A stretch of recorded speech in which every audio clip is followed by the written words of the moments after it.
On June the 29th, passengers and crew aboard a Tianjin Airlines plane flying over the Xinjiang Uyghur Autonomous Region thwarted an apparent hijacking attempt. Now, official Chinese media reports said 6 hijackers tried to take over the Embraer 190 aircraft with 92 passengers and 9 crew members on board just minutes after it took off from the city of Hotan. The 6, identified as ethnic Uyghurs, were tackled by sky marshals, crew and indeed many passengers and tied up with belts before the plane returned to the airport and landed safely a few minutes later. Several passengers and crew were injured and the 6 alleged hijackers so badly beaten that 2 of them later died in hospital. Earlier this month, China's Civil Aviation Administration awarded 1 million yuan, that's around $160,000 to the entire crew. Then the Xinjiang regional government granted a further $80,000 to the crew and around $16,000 for each person on board. And now Hainan Airlines, that's the parent company of the flight operator Tianjin Airlines, has awarded the chief flight attendant and the 2 sky marshals $160,000 in cash, an apartment worth $480,000 and an Audi car each. And the other 6 crew members each received $80,000 in cash, a $320,000 apartment and a car as well. Meanwhile, all 22 passengers who helped subdue the hijackers will receive free flights for life from the airline. Now, a spokesperson for China's foreign ministry referred to the incident as a serious, violent terrorist attack, which was still under investigation. So how have net users reacted to the incident and to the unusual and huge amount of these awards that were given to the crew and passengers? Well, to get an idea, let's now join our researcher, Julia Liu, in the newsroom. And now, Julia, this will probably remind American viewers of the shoe bomber or the underpants bomber. They were also thwarted by passengers. But in both those cases, there was detailed coverage of the attempts and the 2 would-be bombers' backgrounds, how they got the explosives on board and so on.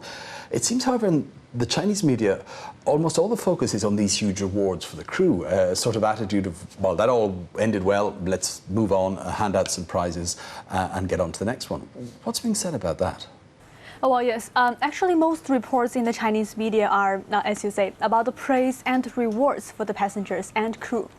And I have seen some posters who find it a little weird that the investigation has already said nobody was to blame for letting the hijackers board the plane in the first place. Well, here's a poster on infzm.com. So what was exactly going on during the security checks? And also, this short but popular comment is being given the thumbs up by over 17,000 followers on 163.com. Simply asks, so when will the security check staff be investigated? And this poster from Beijing asks on yahoo.com. I certainly don't oppose the rewards, but my question is there nobody shouldering the responsibility for this? Rewarding the heroes is to encourage heroic behavior, but punishing those involved is a better choice if we want to avoid similar things from happening again. But I'm afraid in the end, nobody will be punished. And 安全感 views there may be more to this than meets the eye. Compared to the rewards, what's more important is to discover clearly who was behind these 6 hijackers. Did they have any more powerful sources supporting them or not? Well, presumably the police or security forces are looking into that aspect of it, but it certainly seems the Chinese media have decided or been instructed that the big story here is the cars, cash and apartments being handed out to the passengers and crew. What have net users to say about this, about these rewards? Well, based on the comments I've been reading, the majority of posters totally support this move. To demonstrate this mood, I'd like to share this popular comment on QQ.com, which has been recommended by 43,000 others. And it reads, just think, if the hijackers had been successful, they'd probably have crashed the plane and all the passengers would have died. And if the plane hit a densely populated area, the casualties would have been worse, so they deserve these rewards. Although there are some complaints, but not about the idea of rewards. Well, interestingly, many believe the amounts granted to the passengers are too small compared to those given to the crew. For example, Qinglan has this take. As a private company, it's okay to reward their own staff generously. But on the other hand, the passengers deserve the same reward as well. After all, it's the crew's duty to deal with hijackers, but not the duty of passengers. And to be honest, without the passengers' help, that plane wouldn't have returned safely. And some others even see the reward ceremony as a good PR opportunity for Hainan Airlines. Well, this remark is from QQ.com. This is a great way for the company to sell itself and raise its company profile and brand awareness. The huge reward itself is a good way of attracting attention and discussion. Now, I'm sure thoughts of 9/11 in the US more than a decade ago must have entered people's minds as well. What about the fact that in this case, it seems a fairly large group of hijackers were successfully defeated by the action of the people on board? Well, that's true. And comparisons have been made, I have to say. And many that users view this as a good example of the group or collective elements in the Chinese character and culture. Well, Na Xiaobing, an economist and columnist, has this to say on bwchinese.com. In this case, the crew member didn't ask the hijackers what they wanted, as the American crew did. And the passengers didn't vote to decide whether or not to fight the hijackers, as the American passengers did. And in this way, they didn't miss the opportunity to defeat the hijackers. Well, although Chinese people often quarrel with each other, when an emergency or crisis strikes, they can always unite together. Just like when the Sichuan earthquake struck in 2008, our soldiers tried every means to save people, and that touched and surprised many in Western society. However, I've also seen some posters who are worried that all this will encourage passengers to take on hijackers. Well, something they feel is counterproductive.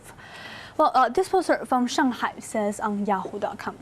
It's actually common sense and standard practice amongst airlines that fighting between passengers and hijackers is something to be avoided if at all possible, because the passengers' actions will probably provoke the hijackers to behave even more dangerously.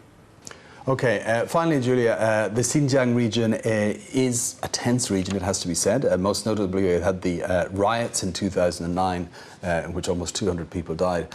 It's a fact that some Uyghurs are not happy with Chinese rule in the region, and the Chinese government has complained of terrorists whose goal is independence from China. What's being said about the fact that these hijackers were apparently ethnic Uyghurs?